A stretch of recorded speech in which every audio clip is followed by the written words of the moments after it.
Hi, in front of me is Samsung Galaxy A02s, and today I would like to show you how you can download pictures from Instagram.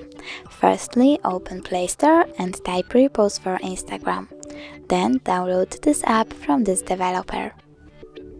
Now you can go into your Instagram and pick a photo that you want to download, for example that one.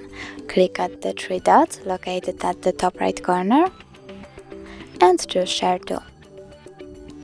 Then click on Repost App, go back to the Play Store and click Open.